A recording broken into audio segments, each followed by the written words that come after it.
नवरात्रि का 9वीं तिथि में बहुत ही विशेष सा दिन, साथ ही साथ आज है गुरुवार का दिन भी। तो आप सभी लोगों को अपने घर पे आटे का एक तुलसी दीपक महा सा उपाय है। तो अगर आपको चुपचाप अगर एक दीपक में तुलसी दीपक अगर आपने लगा दिया तो भोले शंकर की कृपा, माँ तुलसी की कृपा आपके ऊपर, आपके परिवार के ऊपर हमेशा बनी रहेगी। कैसे करना है इस उपाय को, आज हम इस गुरुवार के 9वीं तिथि पे और गुप्त नवरात्रि पे तो बहुत ही सुंदर सा सहयोग बन रहा है। चलो समझने की कोशिश करते हैं। यहाँ पर आप सभी को दिख रहा होगा मिट्टी का दीपक। तो पहले कोशिश करिएगा मिट्टी का दिया नहीं लेना। अब आप मान लेते हैं कि आपको आटे का दीपक बनानी नहीं आते या किसी भी कारण से आप आटे का दीपक नहीं इस्तेमाल कर पा रहे हो, तो आपके पास में लास्ट ऑप्शन बचता है मिट्टी के दीपक का। तब आप मिट्टी का दीपक ले सकते हो, वरना आप आटे का दिया लेना। अब इसे लेकर के पूछें कहाँ पे, तुलसी माता के पास में। एक चीज़ का ध्यान रखिएगा, बहुत सारे लोग की पता है एक आदत होती है। क्या आदत होती है, जैसे कि मान लीजिए कि महादेव के जल चढ़ाने की आदत होती है ना, वैसे ही उनकी आदत होती है तुलसी माता के अंदर जल चढ़ाने की। ये गलतियाँ नहीं करनी है। मैंने समझा रखा है, एकादशी के दिन कभी भी तुलसी माता के जल में जल संपित नहीं करते हैं, वरना आपको दोष लगता है। माँ तुलसी इस दिन निर्जला वक्त रहती है, इसलिए आपको जल संपित करना हो उसका व्रत खंडित हो जाता है। इसीलिए रविवार का दिन और एकादशी के दिन माँ तुलसी के जड़ में जल नहीं चढ़ाना चाहिए। तो पहला नियम। दूसरा नियम क्या करना है, जो आपके पास में जो भी दीपक है उसे लेकर के आना तुलसी माता के जड़ के पास में। एक गलती लोग और करते हैं, वो कौन सी है, उन्हें इना प्रेम होता है, उन्हें इतना लगाव होता है माँ तुलसी से, वो सीधा जल में ही दीपक को रख देते हैं।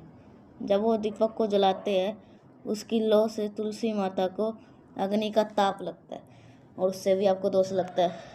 तो इसीलिए तो कभी भी तुलसी माता के जड़ के अंदर आपको दीपक मत लगाओ, थोड़ी सी दूरी पे दीपक आपको लगाना चाहिए। दीपक तो आपने रख दिया, गुरुवार का दिन है तो आप सभी लोग को दीपक के नीचे क्या रखना होगा, थोड़ा सा आपको जो आपके पास हल्दी है ना, एक चुटकी, बस आपको हल्दी रख देना है। बस आप एक चीज़ और बता रखी है, भले ही तुलसी माता माँ है लेकिन उनके सामने हमेशा कौन सी बत्ती लगती है, गोल बत्ती का दिया लगाया जाता है। आपको क्या करना है, गोल बत्ती का दिया लगाना है। जब आप इस दीपक को प्रज्वलित कर रहे हो तो दीपक को क्या कह के पुकारोगे, जो गोल बत्ती का दीपक लगाना है और दीपक को कौन से रूप से कह के लगाना है, ठीक है। ओम नमो भगवते वासुदेवाय, इस मंत्र का स्मरण करके दीपक को जला देना है। अब आपके पास में थोड़ा सा और जल होना चाहिए, हल्दी पीसी वाली, पर आप अपने परिवार का नाम और गोत्र बोल करके एक चुटकी हल्दी जलते हुए दीपक के अंदर भी अगर आप डाल दोगे, इससे भी माँ तुलसी की कृपा आपके ऊपर हमेशा, परिवार के ऊपर हमेशा बनी रहती है। एक छोटी सी बात मैं और बताऊँ, जिन भी लोग के घरों में माँ तुलसी का जो पौधा होता है ना वो हरा भरा होता है, उनके घर में दुनिया की कोई भी कोई नज़र, कोई भी इंसान नहीं लगा सकता। तो कोशिश करिए करो कि तुलसी माता का पौधा है वो कभी भी सूख ना पाए आपके घर में। अगर सूख जाता है तो ला करके दोबारा रख दो। तो पहला उपाय आपको समझ में आ गया होगा।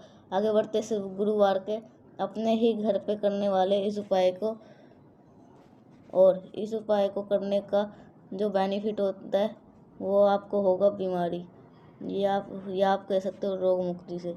जैसे मान लीजिए कि आपके घर का कोई भी ऐसा इंसान है जिसके दिन की शुरुआती दवा खा के होती है, मेडिसिन खा के होती है, तो आप इस उपाय को कर सकते हैं। देखो मैं थोड़ा धीरे धीरे बोल रहा हूँ, ठीक है। तो आपको बीमारी का ये उपाय करना है, जो गुरुवार के जो चने की दाल होते हैं ना, तो वो उसके लिए कितने दाने लोगे, 41 दाने आपको दाल के लेनी है। लेकिन कौन से दाल, अरहुल के दाल, चने की दाल लेनी है, ठीक है। 41 दाने। साथ ही साथ एक चीज़ और लेनी है और वो चीज़ होगी शहद। शहद की मात्रा बहुत ज़्यादा मत रखिएगा, थोड़ा सा शहद लेंगे। अब इसे लेकर के पूछ जाएंगे महादेव के शिवलिंग के पास में, कैसे रखिएगा उत्तर दिशा, नोट रखें। सबसे पहले हम आपको यहाँ पर 2 लोटा जल चढ़ाना है। मेरी बात समझिएगा। सबसे पहले अगर आप अपने घर पे जो महादेव का शिवलिंग है ना, वहाँ पर आप लेकर के पहले पहुँच जाना। पहले 1 लोटा जल चढ़ा दो। जल चढ़ाने के बाद में अपने ही हाथों से खूब अच्छी तरीके से महादेव के शिवलिंग को पोंछ दो। पहला काम।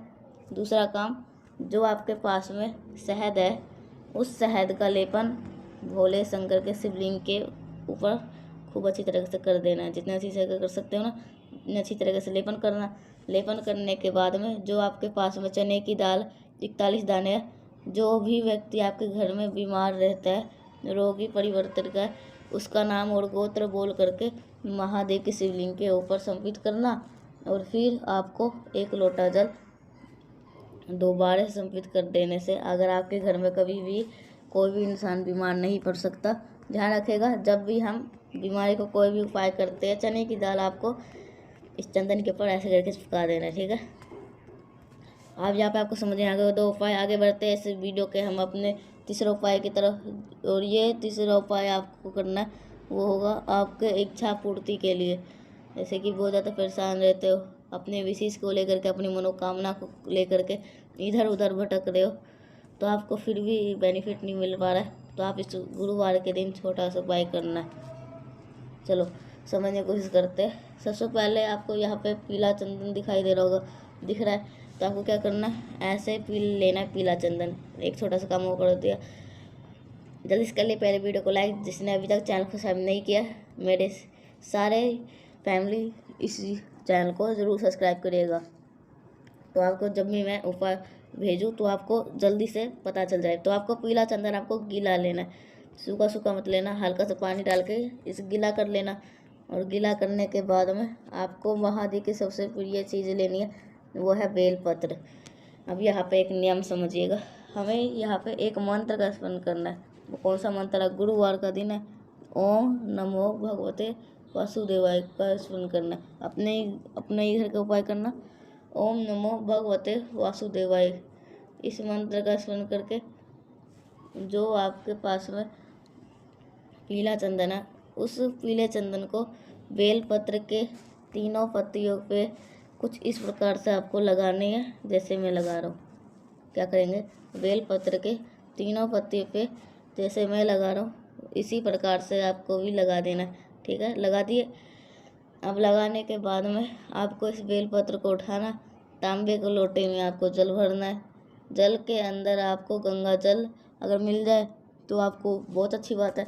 अगर इन सभी चीज़ों को लेकर के पहुंच जाएंगे महादेव के शिवलिंग के पास में, सबसे पहला काम करेंगे, आपको पहुँचते ही अब आपको 1 लोटा जल महादेव के शिवलिंग के ऊपर चढ़ा देना। पहला काम आपको यही करना है।